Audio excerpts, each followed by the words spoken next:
से जाना, गर्गः पुरोहितो राजन यदूनाम सुमहातपाः और ब्रजम जगाम नंदस्य वसुदेव प्रचोदितः। वसुदेव जी महाराज की प्रेरणा से, उनकी प्रार्थना पर श्री गर्गाचार्य जी महाराज नंद बाबा के आंगन में पहुंचे। और जब नंद बाबा के यहाँ महात्मा गर्गाचार्य पहुंचे हैं तो गर्गाचार्य जी महाराज का बड़ा भाव से सम्मान किया है। नंद बाबा ने क्या किया? बोले आनर चाधोक्षज धिया प्रणिपात पुरस्सरम। प्रणिपात पुरस्सरम माने दंडवत प्रणाम किया, पाद्य अर्घ्य आचमन आदि किया, पर महात्मा मान करके नहीं। कोई संत ब्राह्मण आए इतना मात्र मान करके नहीं। बोले आनर चाधोक्षज धिया। अधोक्षज धिया माने मेरे घर पर मात्र संत नहीं आए, मेरे घर पर कोई वेदज्ञ ब्राह्मण मात्र नहीं आए, अपितु इन वेदज्ञ ब्राह्मण के रूप में, इन गुरुदेव गर्गाचार्य जी महाराज के रूप में मेरे घर में साक्षात भगवान आए। आपको क्या बताएं, संत के आने का अर्थ केवल किसी व्यक्ति का आना नहीं है।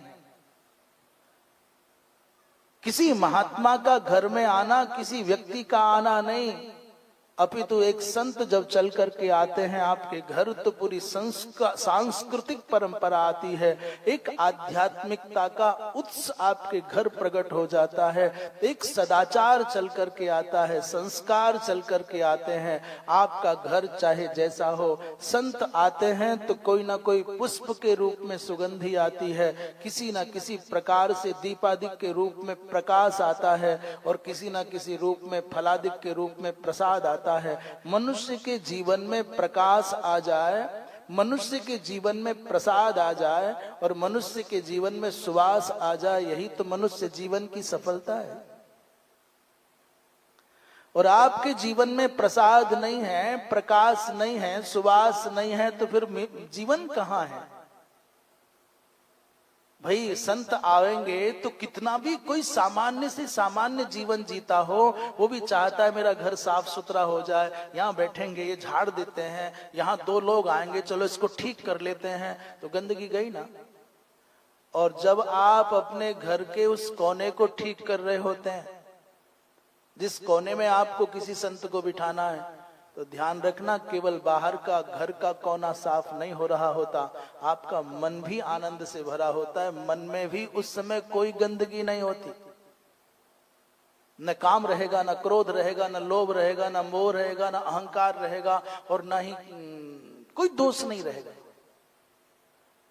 जितनी देर तक किसी संत के आगमन की भावना से आपका चित्त उनके स्वागत के लिए व्यग्रता से भरा होगा, उतनी देर तक केवल आपका चित्त संत के आकार से आकारित तदाकार आकारित हो जाएगा,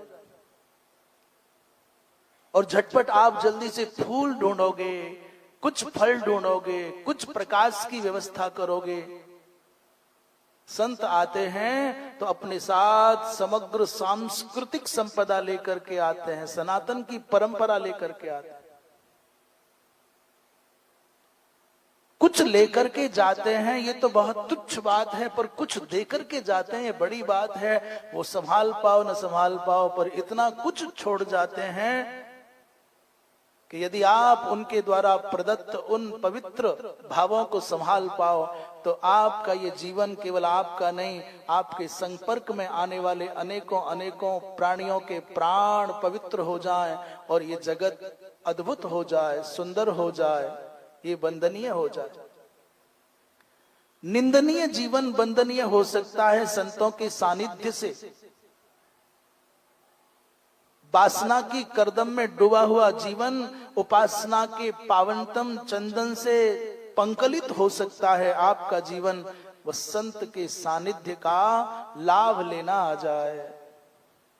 आप ये मत समझना कि हमने संत को कुछ दिया, जैसे खेत को कुछ दिया जाता है और बदले में बहुत कुछ पाया जाता है, ठीक वैसे ही संत के चरणारविंद में जब आप कुछ समर्पण करते हैं, वो सामान्य फल हो सकता है, कोई सामान्य दक्षिणा हो सकती है, कोई सामान्य वस्त्र हो सकता है, परंतु वो देखने में जो सामान्य दिख रहा है वहां जाने के बाद वो सामान्य नहीं रहता।